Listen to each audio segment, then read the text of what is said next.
Video game composers are tasked with a pretty interesting and sometimes contradictory set of objectives to fulfill. When writing for a game, you of course want to make music which matches the story content and aesthetic of the game, but you also do need to pump up the player and keep them excited and engaged with their product. Sometimes these two considerations clash.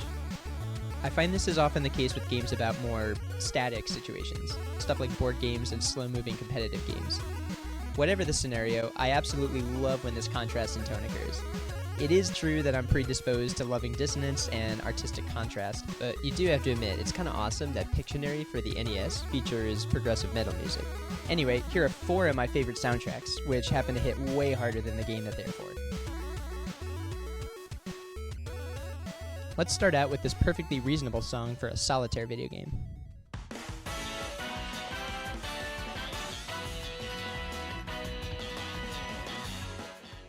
Okay, so to be fair, this game is already a hilariously bizarre and amazing combination of horse racing and solitaire, and it kind of makes sense that the soundtrack would be kind of nuts.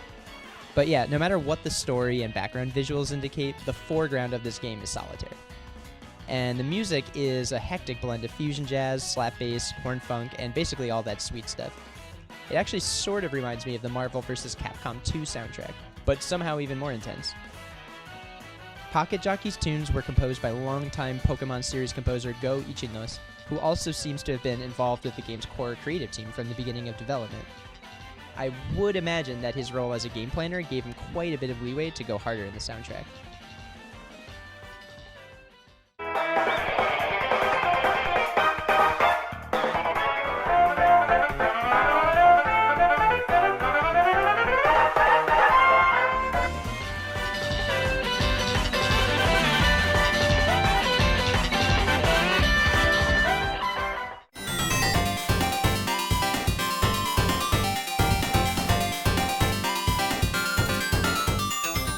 Sonic Crackers is not even a beta game or a game even greenlit for development. It's basically a tech demo packaged as a game with no enemies or sound effects. From what I can tell, Sonic Crackers is a ROM that was just created to show off a gameplay idea that would eventually become Knuckles Chaotix, a title which, no matter the lukewarm critical reception during its time, is a gorgeous 90s color splash of a game. But yeah, much of the iconic music from Knuckles Chaotix is actually recycled from the original tech demo, which wasn't even intended for public release. Thankfully for us, a Sonic Crackers ROM has been washed up on the shores of the internet for years. To be honest, I enjoy these versions better, and I'm pretty sure it's because the drums are bumped significantly higher than they are in Chaotix. I'm not actually sure why this change was made seemingly across the board in the actual game. Maybe once sound effects were added in, there weren't enough channels available to lend to drums. Maybe there was something to do with technical limitations on the 32X. Honestly, I'm not even sure why the tech demo was so filthy, but these are some of the most inspiringly funky tracks I've ever come across.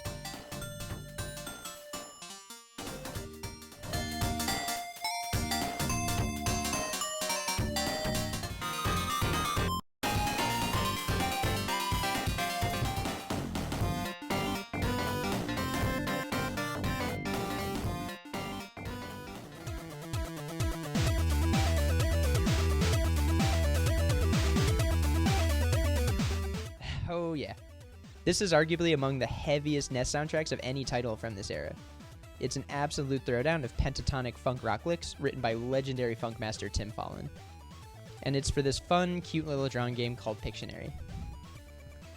Honestly, most of the content I can find about this game is about the music itself, which appears to be widely celebrated, not just for its compositions, but for its absolutely massive sounding drums and guitar.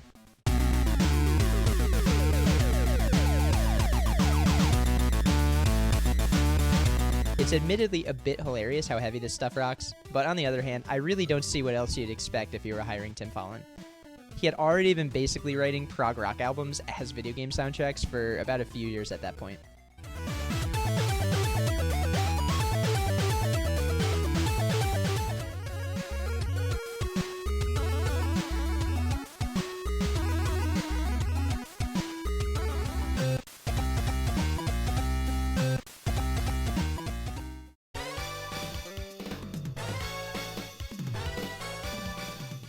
This soundtrack was actually suggested to me recently in the comments, and oh boy does it pump you up to play golf. Here's a cut that's just for the menu screens.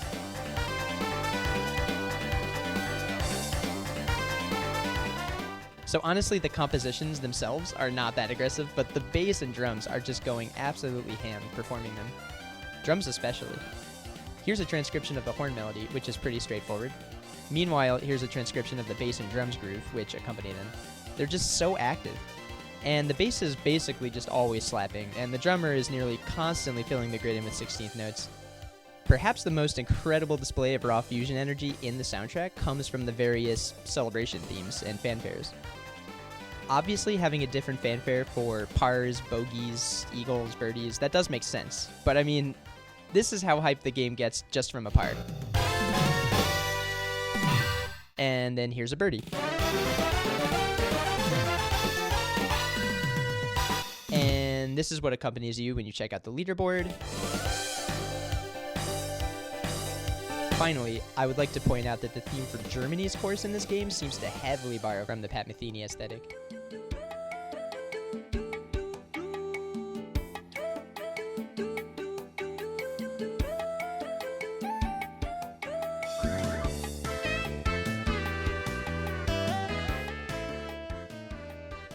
Well, I hope you enjoyed those.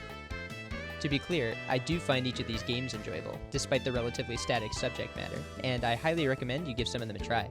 If you'd like to help out the channel by dropping a like, a comment, or if you're really daring, a subscription, then I would be highly grateful. Regardless of any of that, have a dope week.